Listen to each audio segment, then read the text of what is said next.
Somos un país independiente y comenzamos a discutir la forma que queremos darle a esta nueva república. En provincias está muriendo de hambre. Lo único que hacen es beneficiarse del desorden de la administración. ¿Hasta cuándo vamos a soportar estas insolencias? No, por favor, cállense, venga. Dos facciones se disputan el poder a muerte. La batalla definitiva la libran en Lircay. Si usted muere hoy, la causa liberal muere con usted.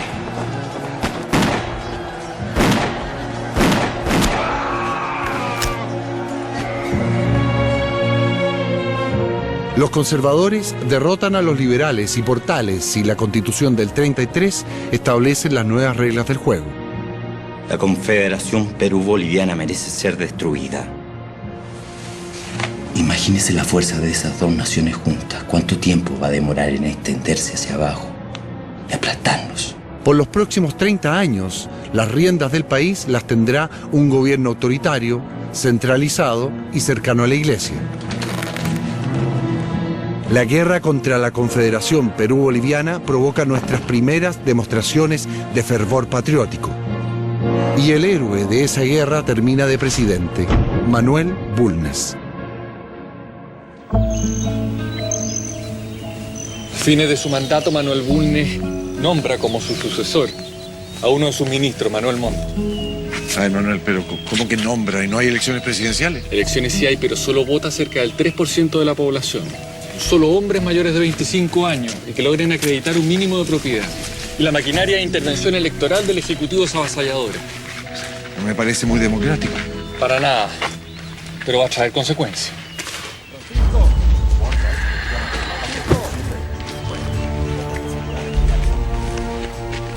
Estamos preparados. Ahora no nos van a guiar desprevenidos estos desgraciados.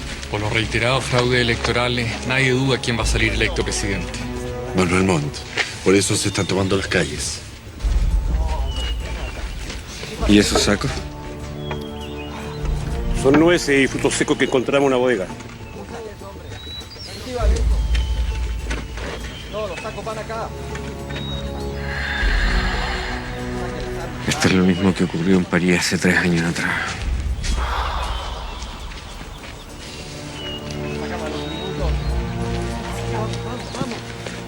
La misma barricada.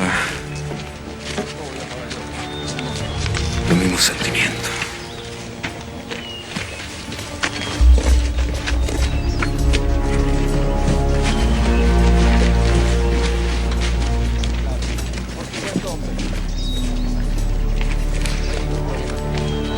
Eusebio Lillo con el coronel Urriola están en la plaza de armas esperando los refuerzos para atacar. ¿Cuántos somos?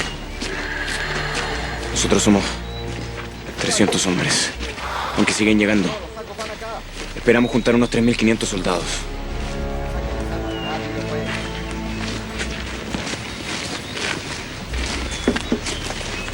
¿Quiénes somos?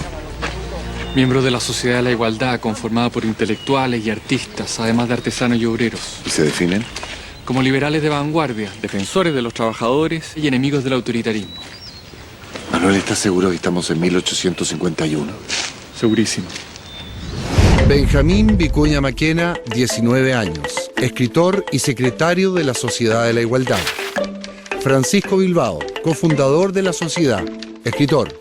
Excomulgado en el año 1844 por sus constantes ataques contra la Iglesia. José Sapiola, autor del himno de Yungay. Y a continuación sus cómplices, los escritores Santiago Arcos, José Victorino Lastarria, Eusebio Lillo, el artesano Ambrosio Larrecheda, todos contagiados por ideas revolucionarias que llegan desde Europa.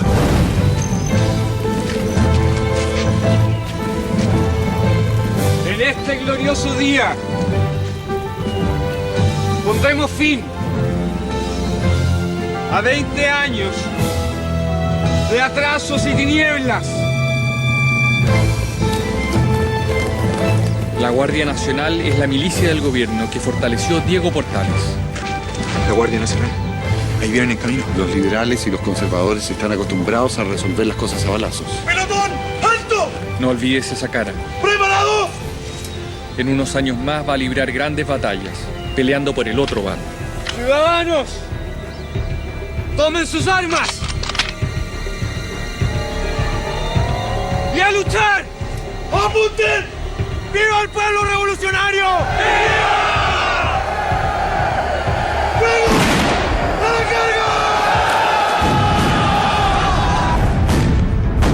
carga! El levantamiento de los jóvenes de la Sociedad de la Igualdad representa el deseo de participación de muchos chilenos. En las elecciones presidenciales vence el candidato conservador Manuel Montt. Los liberales acusan fraude, se rebelan y marchan con un ejército desde Concepción a Santiago. Por su parte, el saliente presidente Manuel Bulnes comanda las tropas conservadoras hacia el sur. La batalla se produce en Loncomilla, en donde mueren 2.000 chilenos. La revolución liberal de 1851 ha fracasado.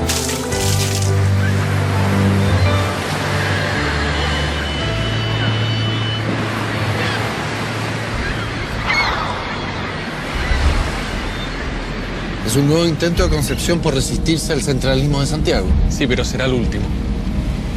¿Y qué pasó con los miembros de la Sociedad de la Igualdad? Todos los conocidos logran escapar. Francisco Bilbao huye al Perú y nunca más vuelve a pisar suelo chileno. Vicuña Maquena vive en la clandestinidad varios meses, hasta que su padre consigue subirlo a un barco con 2.000 quintales de harina que zarpa rumbo al norte, al lugar donde muchísimos chilenos se están yendo en ese momento.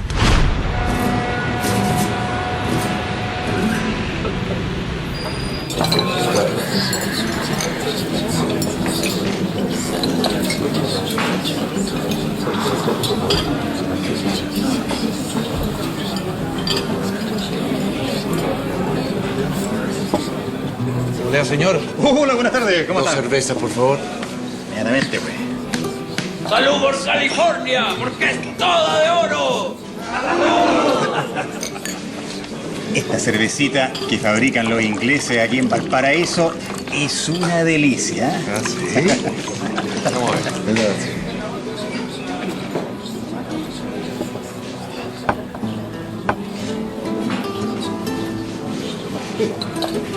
Oiga, y dígame una cosa, ¿todo el mundo está muy loco con este asunto del oro en California? Sí, pues mi presidente Montt tiene que traer a Alemania a colonizar el sur.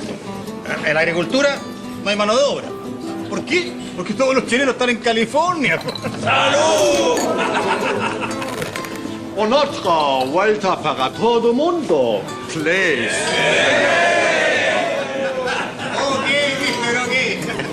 No puedo quejar, ¿eh? Los negocios siguen siendo de maravilla.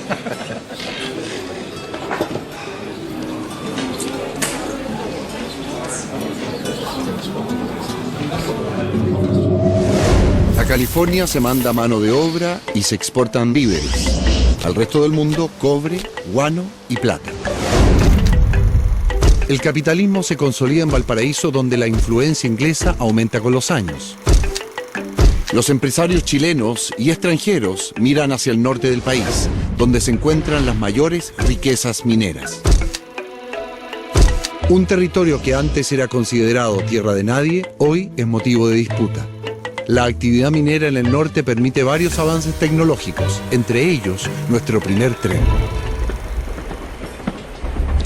Y este es el primer tren de Sudamérica. Eso es un mito. El nuestro es el tercero, luego el de Guyana Británica y el del Perú. Bueno, al menos somos finalistas. Lo que yo no entiendo es cómo Copiapó tiene línea férrea antes que Santiago y que, no sé, Valparaíso. Es que hay mucha plata. Mucha plata. ¿Plata del metal, dices tú? Por el momento, nuestra gran riqueza minera, que se explota en la región de Atacama y particularmente en Chañarcillo. Y el tren lo construyó el gobierno, ¿verdad? No. Los privados, inversionistas chilenos y extranjeros. Entonces el gobierno no forma parte de esto. La verdad es que una de las principales preocupaciones del presidente Montt es la educación.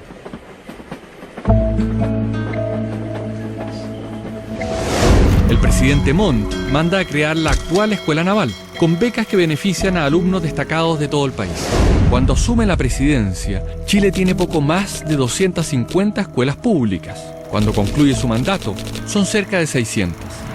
Le dio duro a la educación. Y también a la represión. Durante su diseño, Montt mantiene suspendidos los derechos ciudadanos por casi 5 años. La mitad de lo que dura su mandato.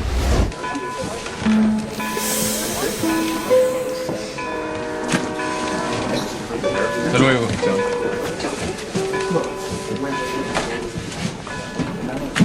Finalizando su gobierno, Montt repite la tradición y designa como sucesor a su mano derecha, Antonio Varas. Como y nadie se opone. Buenas tardes. Buenas tardes. Buenas tardes.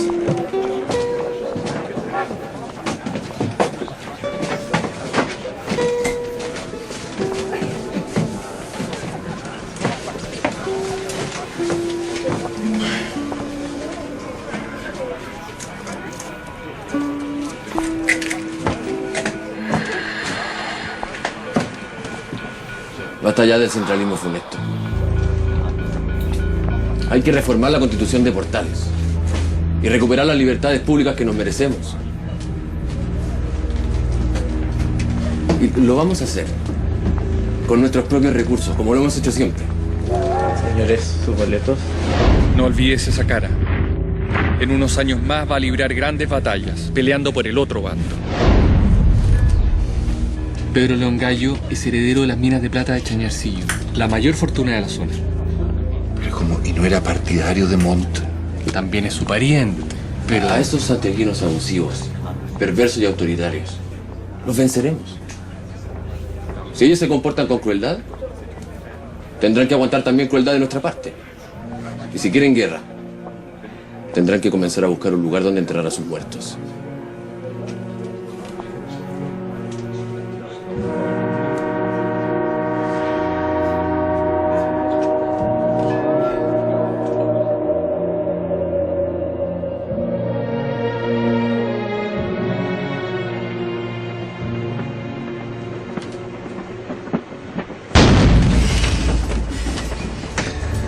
¿Qué pasó? Estamos llegando a Caldera. ¿Y ahí? A romper oficialmente con Santiago, todos los recursos de esta rica zona son destinados a la guerra contra el gobierno. Ahora mismo, en la maestranza del ferrocarril de Caldera están haciendo balas, cañones, fusiles, hasta carros blindados. Ah, la cosa va en serio. Tan en serio que han acuñado su propia moneda. Crearon una bandera y formaron un ejército, principalmente con mineros, al cual llaman el Ejército Constituyente.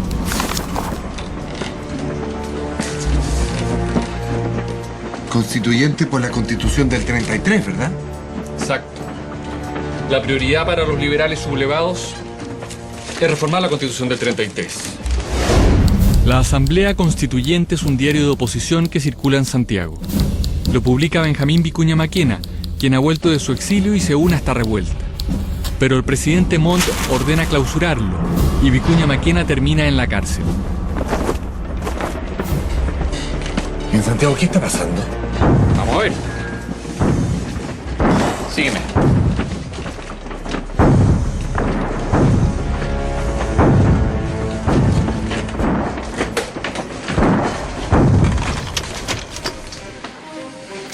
Sublevados vencieron a nuestras fuerzas en el primer enfrentamiento en Los Loros.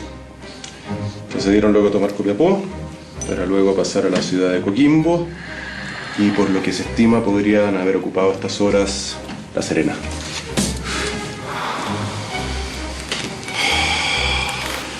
¿Pero qué quiere esta gente? Reformar la Constitución, que las provincias sean autónomas, la ley electoral, que la enseñanza sea laica. Eso tiene un nombre: anarquía. Bastante sacrificio nos han costado nuestros logros, como para que vengan unos jovencitos de alcurnia a ponerlos en peligro. Y nada más que por sus miserables intereses personales.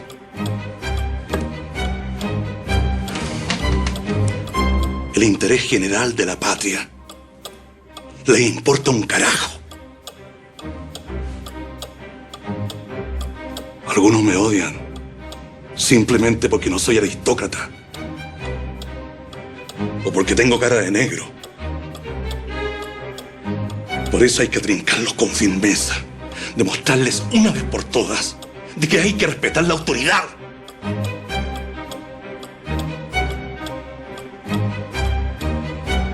El ejército constituyente, comandado por el ahora liberal Pedro León Gallo, obtiene importantes triunfos, dominando gran parte de la zona norte del país. Pero las tropas del presidente Montt vencen a los revolucionarios en 2 batallas sucesivas, primero en Cerro Grande y luego en Petorca. La segunda revolución liberal de 1859 es aplastada.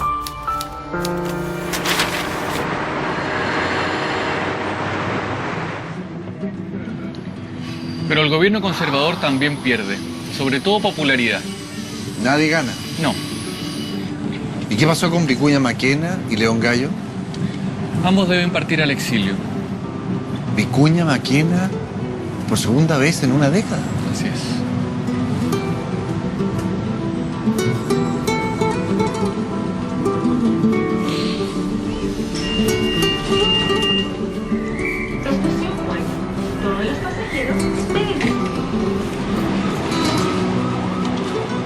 ¿Y qué hacemos en Valparaíso?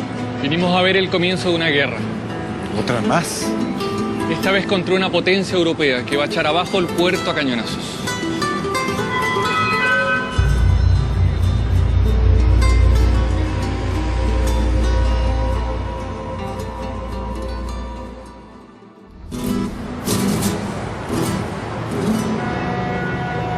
La segunda revolución liberal falla de nuevo.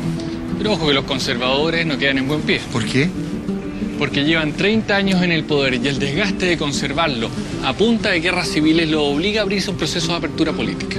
Y los liberales llegan finalmente al poder. Eso es.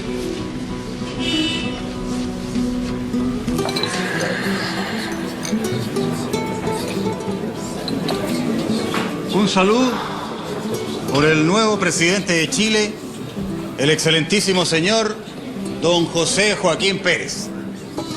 Salud. Después de la revolución de 1859 es tanta la presión que Montt se ve obligado a bajar la candidatura de Varas y apoyar al candidato del consenso, un liberal. Después de 30 años, Por fin los liberales tienen su presidente. Y ahora.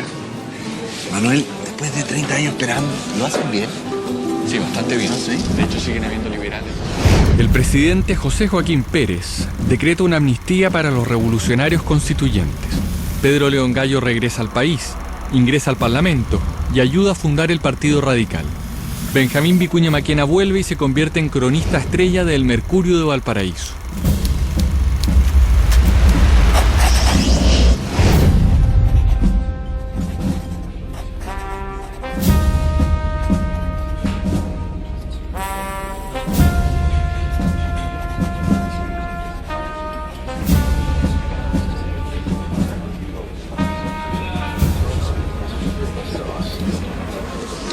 Me cae bien Vicuña Maquena.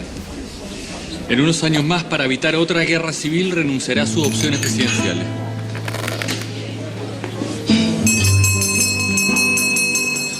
Señores, en 5 minutos más cerramos.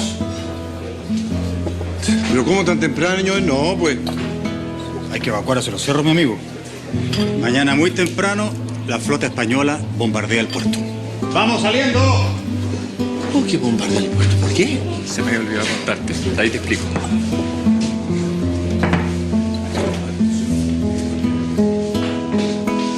España no reconoce todavía la independencia del Perú y quiere cobrarle impuestos atrasados desde hace 40 años. Joder, qué patudez.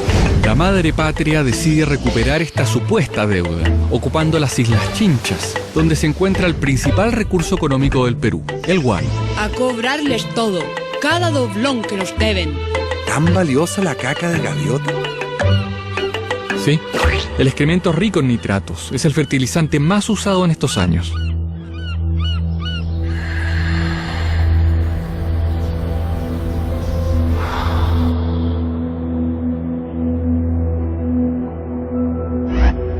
Los buques españoles llegan a nuestras costas para aprovisionarse de carbón, pero Chile se los niega. Entonces capturan un barco nuestro que viene de Lota lleno de carbón. Chile se defiende y la fragata Esmeralda termina atrapando a la Covadonga, que por entonces es un barco español. Y después ambas lucharán juntas en el combate naval de Iquique. Falta para eso. Por ahora el almirante de la Covadonga, deshonrado por la derrota, se suicida.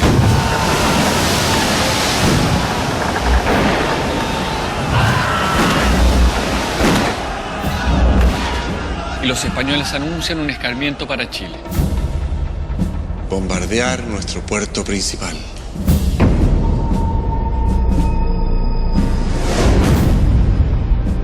El bombardeo dura cerca de 4 horas. Se disparan 1.600 tiros de cañón. Valparaíso queda en ruinas.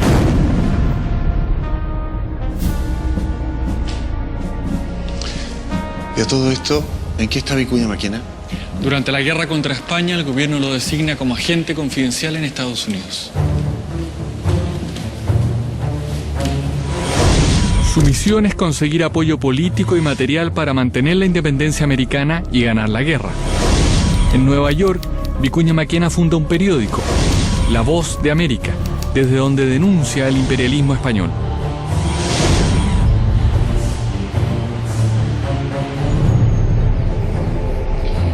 Terminada la guerra y convertido en un gran defensor del americanismo, Benjamín Vicuña Maquena vuelve a Chile y se casa con su prima, Victoria Subercaseaux, de 19 años. ¿Y qué pasó con Vicuña Maquena, revolucionario? ¿Es domado por ella? Hasta por ahí nomás.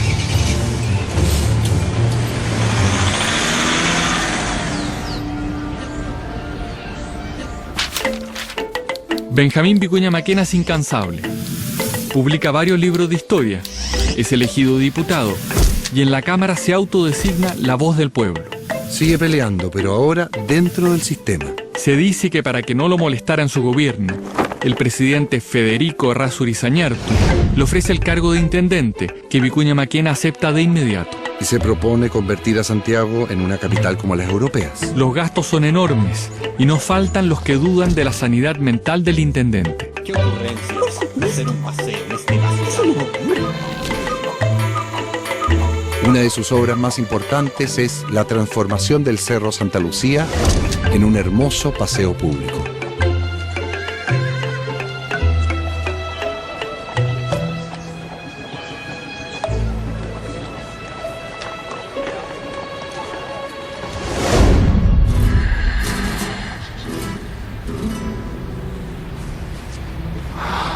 En poco tiempo Santiago se transforma en otra ciudad. Su remodelación se inspira sobre todo en París. De hecho, Vicuña Maquena, apenas asuma como intendente, promete transformar a Santiago en el París de América.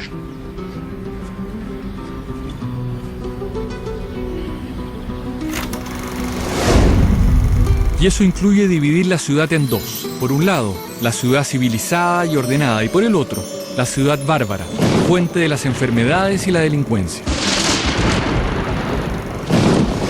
Sin embargo, quienes viven en Santiago deben acostumbrarse a una ciudad que crece a pasos agigantados. Ya en la década de 1840, y gracias a la riqueza de la minería, el Estado compra importantes terrenos a la familia Portales, creando la Quinta Normal, que es usada como campo agrícola experimental. Además, sirve de lugar de esparcimiento para los vecinos del sector del barrio Yungay. Hacia el sur, en el espacio que se utilizaba para ejercicios militares, se crea un gran parque para la capital, con los dineros donados por el millonario Luis Cousiño. El Parque Cousiño, actual Parque O'Higgins, se convierte en el paseo de la clase alta de Santiago. La calle 18 es la elegida por la élite chilena para construir sus mansiones, porque es el acceso al Parque Cousiño. Aunque los ricos sueñan con vivir en un París a la chilena, los suburbios de pobreza aumentan. Por una parte, se mantienen los de principios del siglo XIX sobre los márgenes del río Mapocho, y por otra, crecen con fuerza los llamados por Benjamín Vicuña Maquena potreros de la muerte. Esta zona se ubica desde Avenida Mata por el norte hasta el Zanjón de la Guada por el sur, con un ancho de 6 manzanas entre las calles Santa Rosa y San Ignacio. A esta área se le suma la barriada denominada Chuchunco, ubicada junto a la estación central. Cuando Benjamín Vicuña Maquena deja su cargo de intendente, Santiago cuenta con varios avances, como el alumbrado público con 1.362 farolas a gas y 626 de parafina.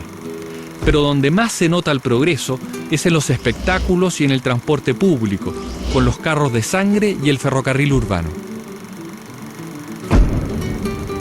Santiago celebra el centenario de nuestra independencia con las dificultades de una gran metrópolis, pero con avances que la hacen mirar el futuro con optimismo.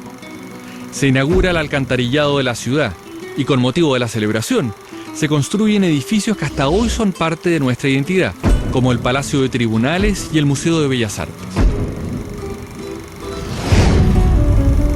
Ya pues, Benjamín, espero que ahora cumpla con su promesa y se retire a descansar. Ya descansaré estando muerto, Victoria. Pero no se preocupe, que me comunicaré con usted mediante esas sesiones de espiritismo que están tan en boga.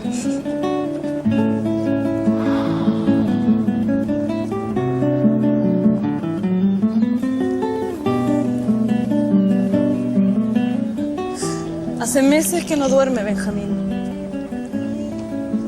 Creo que en vez de dormir, voy a escribir. Quiero sentarme a terminar de contar todas aquellas cosas que he visto y las historias que he escuchado. Podría escribir algo sobre el voto femenino. ¿Para qué, Victoria? Todavía no pueden votar todos los hombres y ya quieren empezar a votar las mujeres. Hay cosas bastante más urgentes. Nunca lo había visto tan de acuerdo con los conservadores, mi señor. No se trata de eso, Victoria. Simplemente no es el minuto. ¿No es el minuto, está seguro? Un grupo de mujeres en San Felipe lograron inscribirse en las juntas calificadoras. Nada menos que para votar por usted en la elección de presidente. Una cosa es que busquen algún resquicio para poder inscribirse. Pero otra cosa muy distinta es que les permitan votar. Benjamín, no me venga con el discurso de sus adversarios. Que Dios nos da un lugar a cada uno y el de las mujeres está en el hogar. Yo no he dicho eso, señora. Pero parece que usted se ha juntado mucho con Martina Barros a leer ese libro gringo.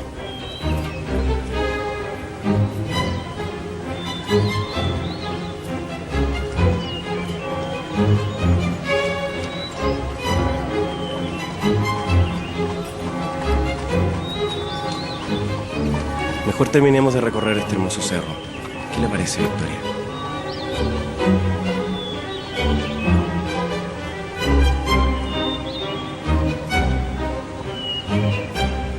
¿Cuánto tiempo falta para que comiencen a votar las mujeres?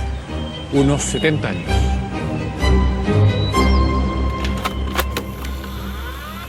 Luego que un grupo de mujeres de La Serena y San Felipe intentan inscribirse en las juntas calificadoras de elecciones de la época, el Congreso aprueba una nueva ley que especifica que ni los sirvientes domésticos, ni los procesados por crimen o delito que merezcan pena aflictiva, ni los condenados por quiebra fraudulenta, ni las mujeres pueden ejercer el derecho a voto. Estudiar en la universidad también es mal visto, indecente. Pero contra viento y marea y solo 3 años después de esta ridícula ley, Eloísa Díaz y Ernestina Pérez se titulan como las primeras médicos de Chile y Latinoamérica. Muchas se oponen a ser solo madres y esposas y rompen una a una las barreras. En toda América, 15 países le dan primero el derecho a voto a las mujeres antes que el nuestro. Pero el año 2006 repuntamos, cuando somos el primer país en Sudamérica que elige una mujer presidente. Y después de cambiarle la cara a Santiago, ¿qué pasó con Vicuña Maquena? Hace la primera campaña presidencial al estilo gringo, recorriendo todo el país en tren. Y es tanta su popularidad y tanta la resistencia del gobierno a que salga electo, porque no es su candidato, que se teme un estallido de conflicto social. Ante eso, baja su candidatura. ¿Y qué es lo que hace? Postula al Senado. Y gana, obviamente. Y desde allí se convierte en uno de los grandes impulsores de la Guerra del Pacífico. Ay, no sacaron un parte. Te dije que aquí no se podía estacionar.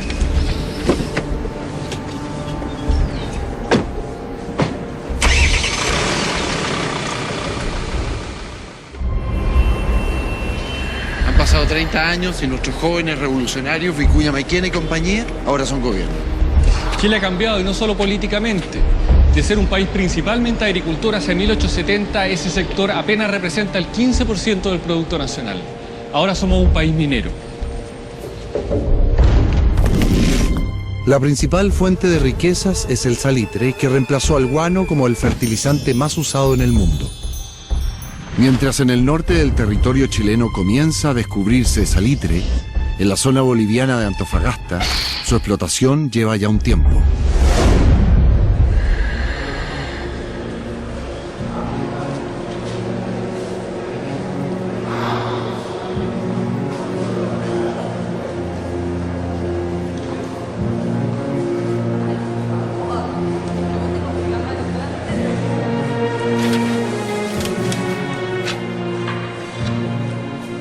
Nuestro proyecto pretende colonizar un territorio que abarca desde Chañaral hasta Bolivia.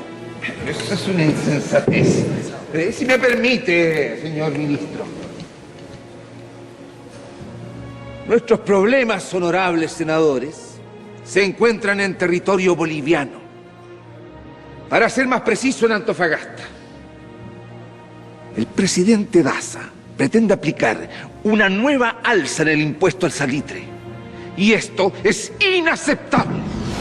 Vamos a cobrar, como mínimo, un impuesto de 10 centavos sobre cada quintal que se exporte desde nuestro territorio boliviano. Constituye una flagrante violación al tratado que suscribimos con Bolivia hace 5 años.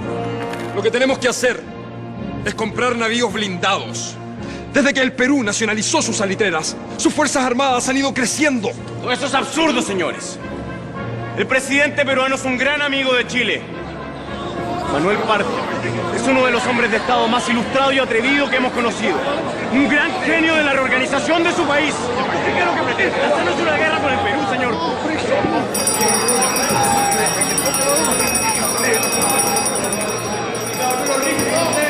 Con la depresión que afecta actualmente a los mercados europeos, la economía chilena necesita un salvavidas urgente. Salvavidas que estaría en el norte.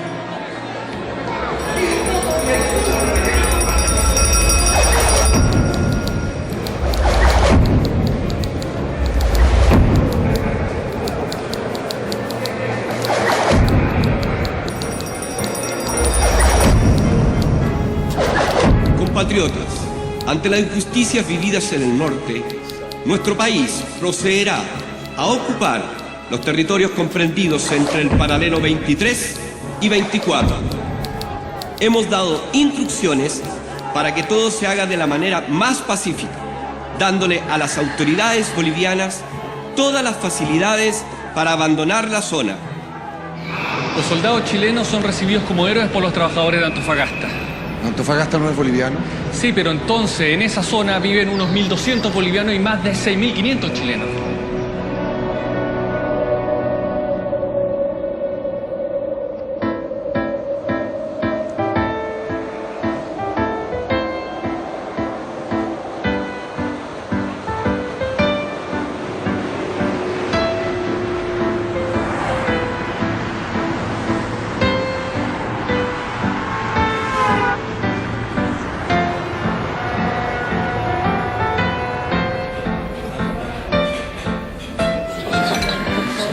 Chile ocupa el territorio boliviano de Antofagasta con la excusa de proteger las inversiones salitreras. Y ahí el ejército se encuentra una carta que lo único que hace es exacerbar los ánimos. Silencio, silencio. Voy a leer. He fregado a los gringos decretando la reivindicación de la salitrera. Espero que Chile no intervenga en este asunto empleando la fuerza. Pero si nos declaran la guerra, podemos contar con el apoyo del Perú, al que exigiremos el cumplimiento del tratado secreto de ayuda mutua. ¿Se dan cuenta? El presidente boliviano confiesa una alianza con el Perú en contra de nuestro país. Yo, los malagradecidos.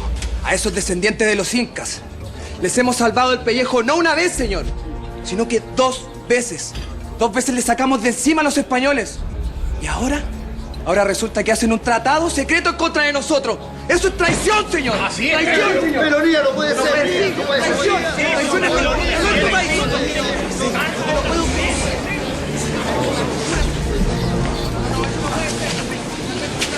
Bueno, ¿quién pudo haber dejado una carta así botada? ¿Estamos seguros de que es verdadera? Por lo menos está citada muchos libros de historia. ¿Y Vicuña Maquena, que tiene tanta confianza en el presidente peruano, qué opina de todo esto? Se siente personalmente agraviado y de ahí en adelante su discurso cambia hacia una constante arenga a favor de la intervención militar.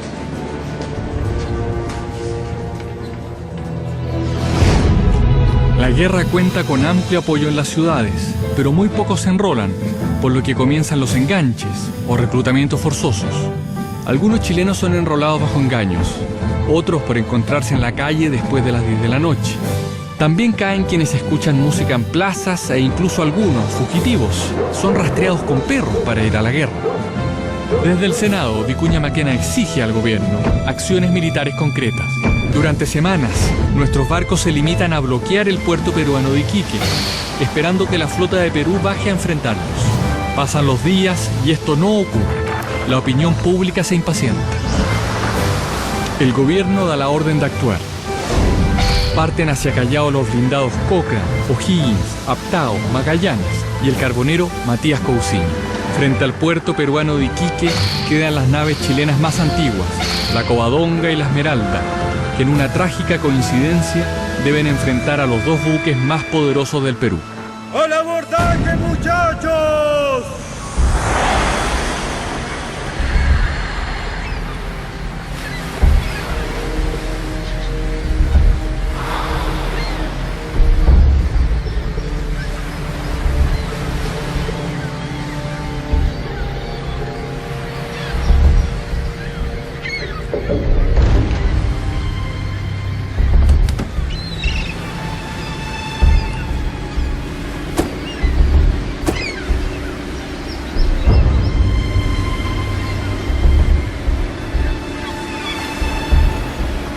La muerte del capitán Arturo Prat en el combate naval de Iquique es conocida con algunos días de retraso. Hola, buenas tardes. Buenas tardes. Teniente Paso, comandante del buque. Mucho gusto, Francisco Melo, Manuel Vicuña. Teniente Paso, por favor, lo invito. Gracias. Las primeras noticias recién llegan a Santiago el día 23 de mayo. ¿Cómo lo toma la gente? Primero hay una sensación generalizada de derrota, hasta que alguien da un largo y emotivo discurso que enciende el fervor patriótico.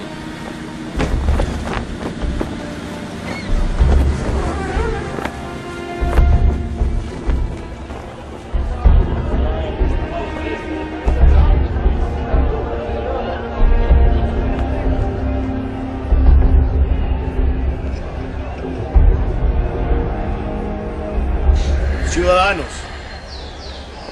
vosotros, los que no tenéis más que vuestra sangre que ofrecer en alas de la patria, corred desde aquí mismo a los cuarteles. La patria necesita de todos y cada uno de sus hijos para dar un pronto y un glorioso acabo a la lucha que se inicia. ¡A las armas, chilenos! ¡A las armas! En la ciudad y en la aldea, en el palacio y en la choza, ¡a las armas! ¡Viva Chile!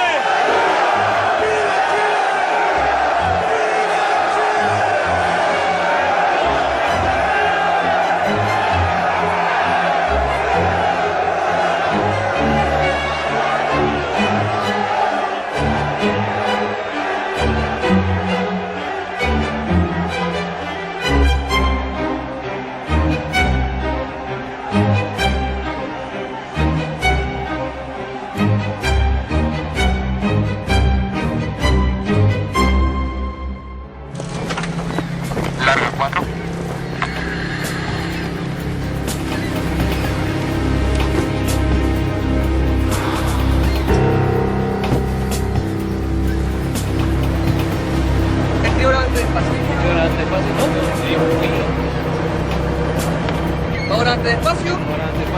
Favor, sobre la caña. Al medio de la caña. Tiene que venir a rumbo 280. Viene a rumbo 280.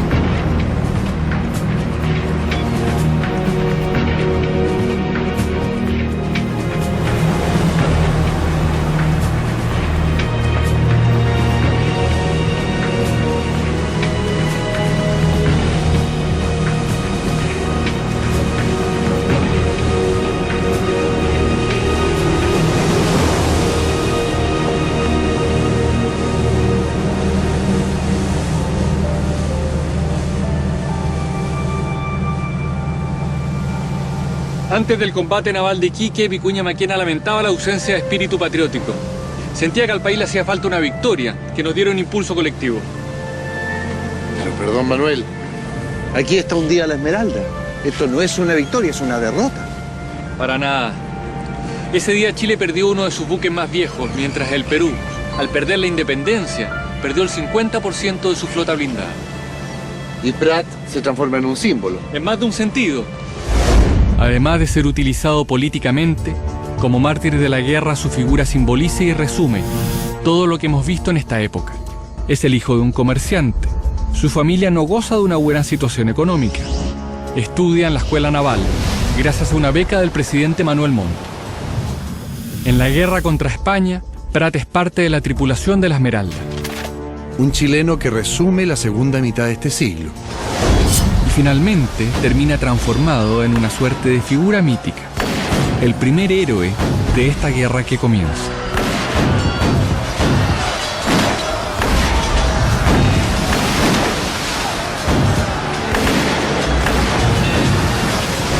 Me imagino que tras la muerte de Prat, los voluntarios para la guerra se multiplican. Las oficinas del ejército literalmente no dan abasto. El país embarca en una empresa que nos traerá la victoria, pero también una maldición.